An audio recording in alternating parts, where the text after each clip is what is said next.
వేసుకున్నాడు. ఆ ప్లాన్ ఏందంటే ఈ ప్రభుత్వంలో ప్రతి ప్రభుత్వంలో కూడా కొన్ని అవాంఛనీయ సంఘటనలు జరుగుతాయి. అవినీతి ఉంటది. అవినీతి లేని ఏ ప్రభుత్వాలు ఉండవు.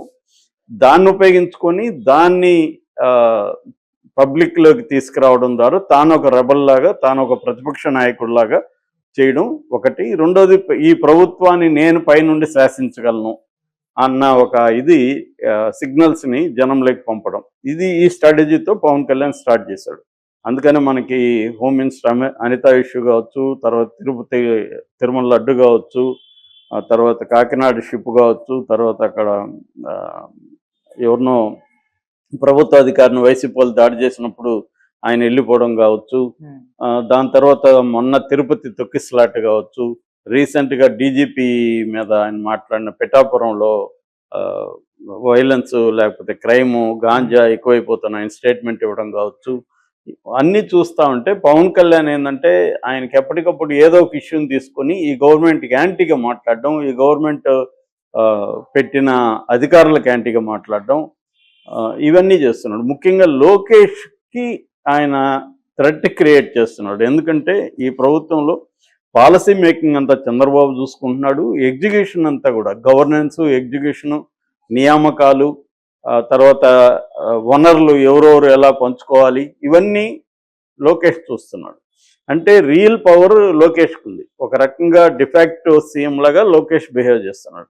దీన్ని పవన్ కళ్యాణ్ అటాక్ చేయడం మొదలుపెట్టారు. అంటే లోకేష్ పవర్ని పవన్ కళ్యాణ్ అటాక్ చేస్తున్నాడు. సో ఇది పెరిగే కొద్దీ లోకేష్కున్న ఒక టీము కానీ, లేకపోతే లోకేష్ వెనకున్న మొత్తం తెలుగుదేశం ఎమ్మెల్యేలు కావచ్చు, అందరూ కూడా థ్రెట్గా ఫీల్ అవుతున్నారు. అంటే ఈ స్టేజ్లోనే పవన్ కళ్యాణ్ని తగ్గించకపోతే, కంట్రోల్ చేయకపోతే రాను రాను ఇబ్బంది అయిపోతుంది. మళ్ళీ పెరిగిపోయినాక చేయలేము. అదేదో ఉంది కదా, మొక్కయి వంగనిది మానై వంగన, మొక్కలోనే తుంచాలి కానీ అది మానైపోయినాక కష్టం అవుతుంది. మనం గమనిస్తే ఆ స్టేజ్ మీద చంద్రబాబు ఖండించాలి కదా అతను చెప్పగానే, కానీ ఖండించలేదు, సైలెంట్గా ఉన్నాడు. దాని తర్వాత వరుసగా సోమిరెడ్డి చంద్రశేఖర్ రెడ్డి మాజీ మంత్రి ప్లస్ ఆయన కూడా పార్లమెంట్ బ్యూరో మెంబరు, దాని తర్వాత పిఠాపురం వర్మ, రాజమండ్రి అర్బన్ ఎమ్మెల్యే ఆదిరెడ్డి వాసు, వీళ్ళందరూ ఈయన త్రిబుల్ ఆర్ ఆయన రఘురామకృష్ణరాజు, సయ్యద్ రఫీ అని ఇంకొక తెలుగుదేశం నాయకుడు, ఆయన అధికార ప్రతినిధి. దాని తర్వాత లేటెస్ట్గా మొన్న అక్కడికి వెళ్ళినప్పుడు, దావోస్కి వెళ్ళినప్పుడు టీజీ భరత్ ఓపెన్ గానే చంద్రబాబు ఎదురుగానే లోకేష్ నెక్స్ట్ సీఎం లోకేషే అనేది అక్కడ చెప్పాడు.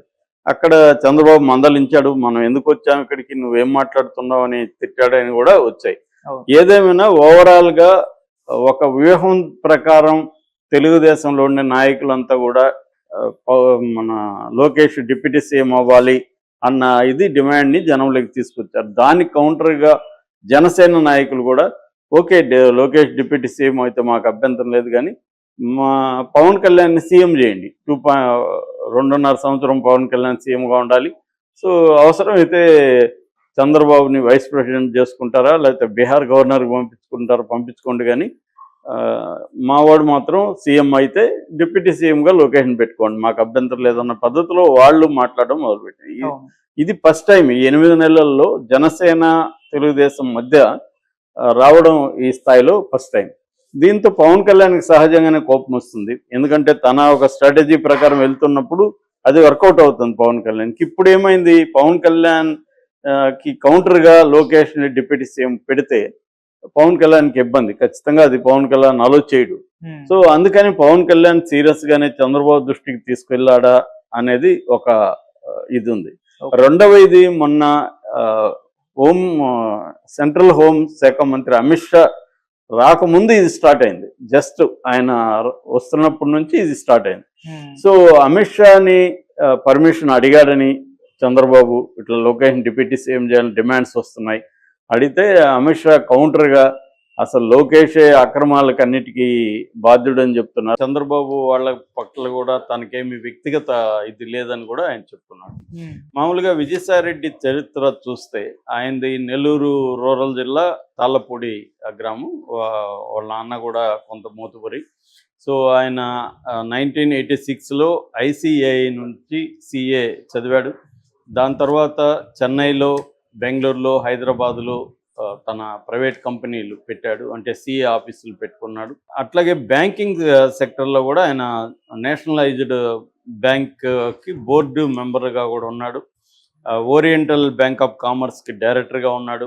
దాని తర్వాత వైఎస్ఆర్ ఫ్యామిలీకి రాజారెడ్డి కాలం నుంచి కూడా ఆయన వాళ్ళ ఫ్యామిలీ ఆడిటర్గా ఉన్నాడు. తర్వాత జగన్ కంపెనీలు పెట్టినప్పుడు కూడా ఈయన లీగల్ అండ్ ఫైనాన్షియల్ అడ్వైజర్గా కూడా జగన్కి ఉంటున్నాడు.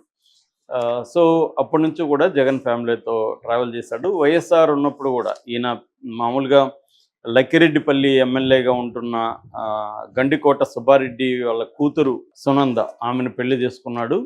సో ఆ పెళ్లికి కూడా అప్పట్లో వైఎస్ఆర్ ఎమ్మెల్యేగా ఉండి వైఎస్ఆర్ వచ్చాడు. ఆ తర్వాత వైఎస్ఆర్ ఈయన టీటీడీ బోర్డు మెంబర్గా చేశాడు. అప్పుడు ఫస్ట్ ఈయన పేరు బయట పబ్లిక్గా వినిపించడం వచ్చి టీటీడీ బోర్డు మెంబర్ అయినాక ఆ తర్వాత జగన్తో ట్రావెల్ చేశాడు. 2016లో జగన్ ఈయన్ని రాజ్యసభకు పంపాడు. 2016 నుంచి మొన్నటి వరకు కూడా 2 రాజ్యసభ మెంబర్గా ఉంటూ ఢిల్లీలో ఈయన బీజేపీకి వైసీపీకి మధ్య ఒక అనుసంధానకర్తగా, లైజనింగ్ ఆఫీసర్ అంటారు, అలా లైజనింగ్ పర్సన్గా పనిచేశాడు. చాలా పార్లమెంటరీ కమిటీస్లో ఈయన ఉన్నాడు. చాలా సమర్థవంతంగా ఈయన తెర వెనుక వ్యూహాలు రచించడం కానీ, బీజేపీతో మంచి సంబంధాలని పెట్టుకోవడం కానీ ఇవన్నీ చేయగలిగాడు. ఈ నేపథ్యంలో జగన్ మీద అక్రమస్తుల కేసులు ఉన్నప్పుడు ఫస్ట్ ఈయనే జైలుకి కూడా వెళ్ళొచ్చాడు. అంటే జగన్కి చాలా స్ట్రాంగ్ లాయలిస్ట్గా ఉన్నాడు. అందుకనే ఈయన రాజీనామా చేసినప్పుడు కూడా ఎవరు నమ్మలేదు, ఇదేదో జగన్ స్కెచ్చే అని అందరూ అనుకున్నారు.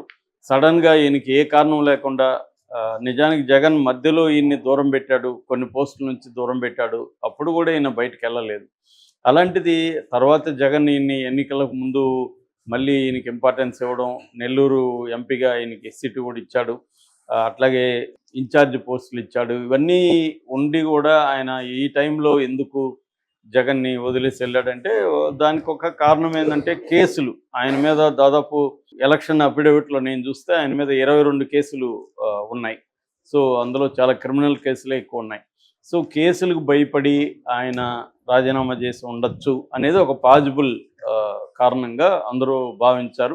జగన్ అడిగినప్పుడు కూడా జగన్ 4 రాజ్యసభ సభ్యులు వెళ్ళిపోయారు, ఇంక్లూడింగ్ విజయసాయిరెడ్డి. అయితే వీళ్ళకి విశ్వసనీయత విలువలు లేవు, భయం వల్ల వాళ్ళు వెళ్ళిపోయి ఉండొచ్చు అనేది చెప్పాడు. దానికి ఈయన కౌంటర్ కూడా ఇచ్చాడు. నేను వ్యక్తిగతంగా ఎప్పుడు కూడా నా జీవితంలో విశ్వసనీయతకు విలువలు కట్టుబడి ఉన్నాను, భయం అనేది నా రక్తంలో లేదు, భయపడాల్సిన అవసరం నాకు లేదు, నేను ఆల్రెడీ జైలుకి కూడా పోయిచ్చాను అన్నట్టుగా ఆయన మాట్లాడాడు. సో సడన్గా నిన్న ఏమైందంటే ఇక్కడ హైదరాబాద్లో మన ఉపరాష్ట్రపతి జగదీప్ ధంకర్ వచ్చినప్పుడు ఈయన ప్రముఖంగా కనిపించాడు. ఆయన స్వాగతం పలుకుతూ పుష్పగుచ్చాలు ఇచ్చాడు. ఆ సందర్భంగా కొంతమంది ఈయనకు అడ్వాన్స్డ్ కంగ్రాచులేషన్స్ సార్ అని చెప్తున్నారు. సో అప్పుడు మీడియా దృష్టి వెళ్ళింది, ఎందుకు ఈయనకి అడ్వాన్స్ కంగ్రాచులేషన్ చెప్తున్నారు, ఈయన ఏమి చేయబోతున్నాడు అన్నది ఆరా తీశారు.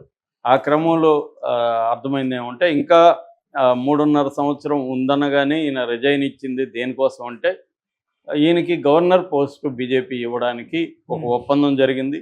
అందుకనే ఈయన రిజైన్ చేశాడు. ఈ పోస్ట్ బీజేపీకి వెళ్తుంది, ఈ సీటు.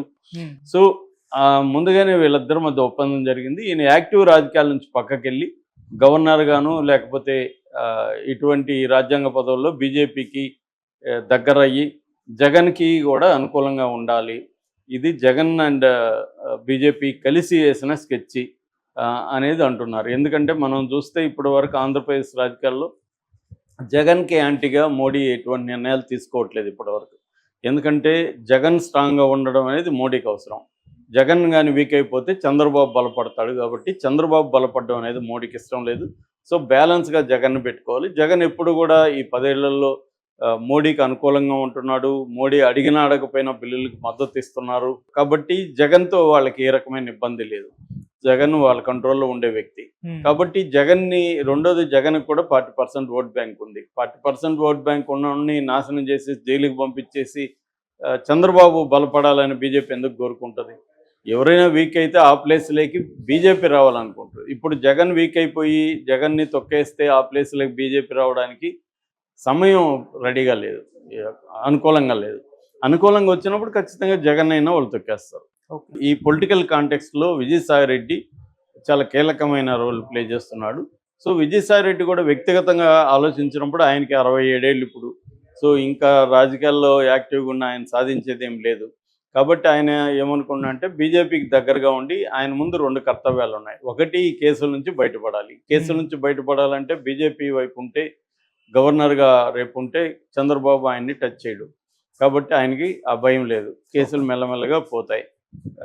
అదే నెంబర్ 1 ఆయనకున్న. ఎందుకంటే 67 ఏళ్ల వయసులో ఆయన పోయి జైళ్ళలో ఉండడం అనేది కష్టమైన పని. అందుకని ఆయన ఆ నిర్ణయానికి వెనక ఈ లాజిక్ ఉంది.